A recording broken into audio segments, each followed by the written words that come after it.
کون سی چیزوں سے روزہ ٹوٹ جاتا ہے؟ معاف کیجیے گا، یہ صرف عبدالغفار سلفی کا جاننا ضروری نہیں، ہر آدمی کا جاننا ضروری ہے۔ انجیکشن سے روزہ ٹوٹتا ہے کہ نہیں ٹوٹتا ہے؟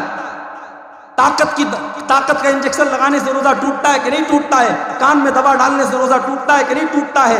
آنکھ میں ڈراپ ڈالنے سے روزہ ٹوٹتا ہے کہ نہیں ٹوٹتا ہے؟ پانی چڑھانے سے روزہ ٹوٹتا ہے کہ نہیں ٹوٹتا ہے؟ بلڈ دینے سے روزہ یہ مسائل ہیں میرے بھائی جن کا تعلق روزے سے ہے، آپ کو جاننا چاہیے، آپ کو اپنے علماء سے پوچھنا چاہیے۔ اللہ کے نبی نے فرمایا طلب العلم فریضۃ علی کل مسلم، علم کا حاصل کرنا ہر مسلمان کے اوپر فرض ہے۔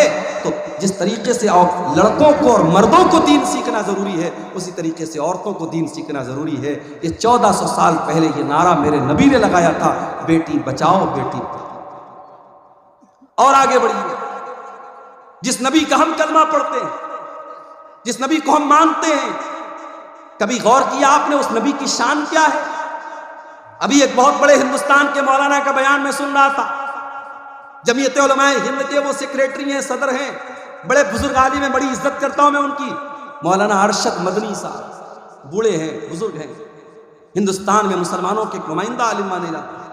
ان کا ایک بیان میں سن رہا تھا، اپنے طلباء کو نصیحت کر رہے تھے کہ علماء دیوبند نے جو کہہ دیا ہے اس کو پتھر کی لکیر سمجھ کے اس کو پکڑ لو، کہیں اور مت جانا۔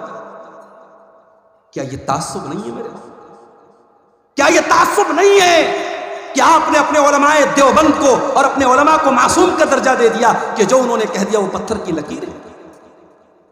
اہل حدیث اگر خلاف ہے تو اسی کے خلاف ہے میرے بھائی۔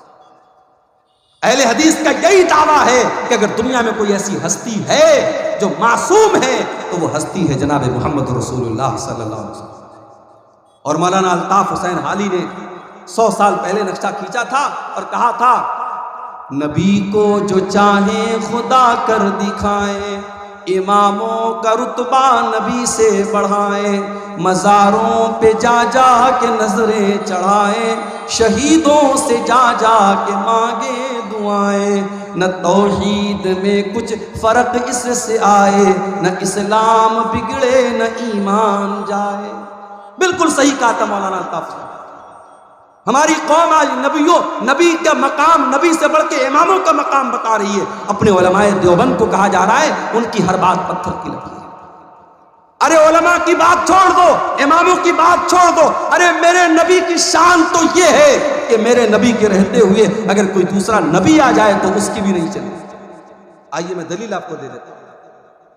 سورہ آل عمران میں اللہ نے فرمایا وَإِذَا أَخَذَ اللَّهُ مِيثَاقَ النَّبِيِّينَ، یاد کرو جب اللہ تعالیٰ نے سارے نبیوں سے وعدہ لیا، لَمَا آتَيْتُكُم مِّن كِتَابٍ وَحِكْمَةٍ، اے میرے نبیوں میں تم کو اپنی کتاب دے رہا ہوں، میں تم کو رسول بنا رہا ہوں، ثُمَّ جَاءَكُمْ رَسُولٌ مُصَدِّقٌ لِّمَا مَعَكُمْ، اگر تمہاری زندگی میں میرا آخری نبی آ جائے گا، میرا آخری رسول آ جائے گا، لَتُؤْمِنُنَّ بِهِ وَلَتَنصُرُنَّهُ، تو تم میرے آخری نبی پر ایمان لاؤ گے، تم میرے آخری نبی کی مدد کرو گے۔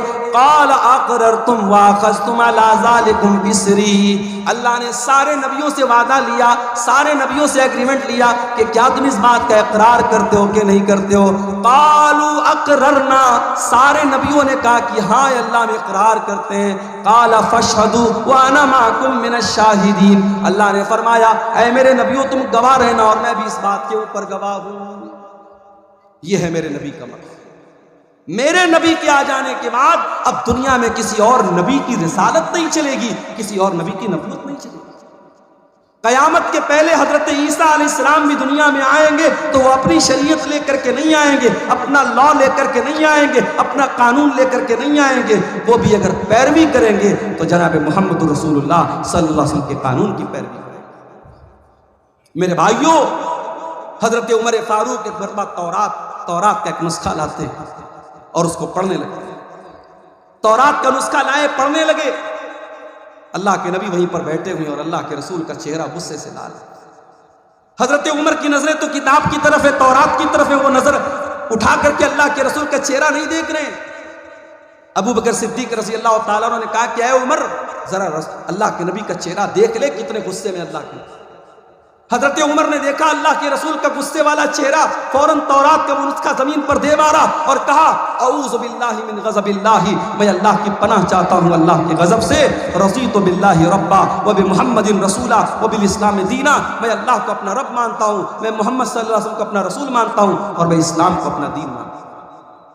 اس کے بعد اللہ کے نبی نے فرمایا والذی نفس محمد بیدہ، اس اللہ کی قسم جس کے ہاتھ میں محمد کی جان ہے، اے عمر کان کھول کر کے سن لو، لو بدا لکم موسیٰ، اگر آج موسیٰ علیہ السلام بھی دنیا میں آ جائیں اور تم مجھے چھوڑ کر کے موسیٰ علیہ السلام کی پیروی کرنے لگو، ان کے پیچھے پیچھے چلنے لگو گے، لَزَلَلْتُمْ عَنْ سَوَاءِ السَّبِيلِ، تو تم سیدھے راستے سے بھٹک جاؤ گے۔ اور اگر آج موسیٰ علیہ السلام بھی زندہ ہو جائیں، اگر آج موسیٰ علیہ السلام بھی زندہ ہو جائیں تو ان کو بھی میری اتباع کرنی پڑے گی، میری پیروی کرنی پڑے گی۔ یہ ہے عظمت ہمارے نبی کی، یہ مقام ہے میرے بھائیوں۔ ہمارے نبی تو وہ ہے میرے بھائیوں جو رسم و رواج کو ختم کرنے کے لیے دنیا میں آئے تھے، آخری نبی بن کے آئے تھے۔ ہمارے نبی کی مثال کیسی ہے؟ اللہ کے نبی ایک حدیث میں مثال بیان کرتے ہیں، ایک انسان نے بڑا خوبصورت مکان بنایا، بڑا بہترین مکان بنایا، بس ایک اینٹ کی جگہ چھوڑ دی۔ اب لوگ آتے ہیں مکان کا چکر لگاتے، کہتے ہیں یار مکان تو بہت اچھا ہے، بس ایک اینٹ کی کمی ہے۔ اللہ کے نبی فرماتے ہیں کہ وہ ایک اینٹ میں ہوں، میں نبوت کی آخری اینٹ ہوں، میں خاتم النبیین ہوں، میں آخری نبی ہوں، میرے بعد اب کوئی اور نبی آنے والا ہے۔ آپ دیکھیے کہ اللہ کے رسول کی زندگی میں ایک بہت خطرناک رسم و رواج تھی، کسی نے اگر کسی بچے کو پال لیا تو وہ اس کا سگا باپ مانا جاتا تھا۔ ابھی میرے پاس ایک صاحب کا کال آیا کہ میں نے بیٹے کو پالا ہے، مجھے اولاد نہیں ہو رہی تھی، بچے کو پالا ہے، تو یہ تو پتا ہے کہ بچے کے باپ کی جگہ جب نکاح پڑھا جائے گا تو میرا نام نہیں بلکہ اس کے بچے کے باپ کا نام لیا جائے گا، لیکن میں یہ پوچھنا چاہ رہا تھا کہ آدھار کارڈ بنوانا ہے، پین کارڈ بنوانا ہے، کیا اس پر میں اپنا نام دے سکتا ہوں؟ میں نے کہا بھائی یہ دیکھ لو، اگر ٹیکنیکل مجبوری ہے، آدھار میں اگر آپ اپنا نام ہی دے سکتے ہیں، بچے کے اوریجنل باپ کا نام نہیں دے سکتے، مجبوری ہے تو الگ بات ہے۔ شریعت تو یہی کہتی ہے کہ آپ کو اوریجنل باپ کا نام دینا پڑے، بچے کو پال لینے سے آپ بچے کے باپ نہیں بن جائیں، شریعت کا قاعدہ تو یہی ہے۔ اسی لیے مسلمانوں کے ہاں بچوں کو گود لینا بہت مشکل ٹف معاملہ ہے، اس لیے کہ اسلام بچے کو گود لینے پر اس کے اوریجنل باپ کا ہی نام اس کے نام کے ساتھ لگایا جائے گا، پالنے والے کا نام نہیں چلے گا۔ اسلام نے بڑی سختی کے ساتھ اس بات کو حکم دیا۔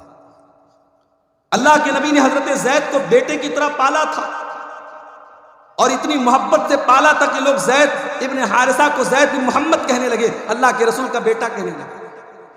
اور حضرت زید کی شادی جب حضرت زینب کے ساتھ ہوئی اور میاں بیوی میں جب اچھی طریقے سے نباہ نہیں ہو پایا اور حضرت زید نے اپنی بیوی کو طلاق دے دیا، اللہ نے حکم دے دیا اے محمد صلی اللہ علیہ وسلم آپ حضرت زینب کی عدت پوری ہو جانے کے بعد ان سے نکاح کر لیں۔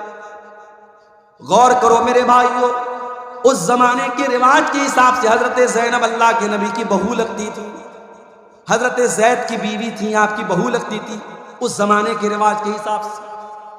اور اللہ تعالیٰ کی طرف سے یہ حکم دیا گیا کہ آپ زینب سے نکاح کر لیجئے۔ اللہ کے نبی گھبرانے لگے، لوگ مجھے تانا ماریں گے، لوگ مجھے برا بھلا کہیں گے، میں کیا جواب دوں گا؟ اللہ نے فرمایا یا ایھا النبی لا تطع الکافرین والمنافقین، اے نبی آپ کافروں کی پیروی نہ کریں، منافقوں کی پیروی نہ کریں۔ اے نبی اللہ نے جو حکم دیا آپ اس حکم کو مان لیں۔ وَتَخْشَى النَّاسَ وَاللَّهُ أَحَقُّ أَن تَخْشَىٰ، اے نبی آپ کو لوگوں سے ڈرنے کی ضرورت نہیں ہے، آپ کو اللہ سے ڈرنا ہے، اللہ سے ڈریے آپ۔ نبی نے شادی کر حضرت زینب بنت جہش سے، اللہ کے نبی نے جب ان کی طلاق ہو گئی، عدت پوری ہو گئی، اللہ کے نبی نے شادی کر لی۔ اب جیسے ہی شادی ہو گئی، اب اللہ کے نبی کے اوپر منافقین کی طرف سے اعتراض ہونے لگا، یہودیوں کی طرف سے اعتراض ہونے لگا، صاحب انہوں نے تو اپنی بہو سے نکاح کر لیا۔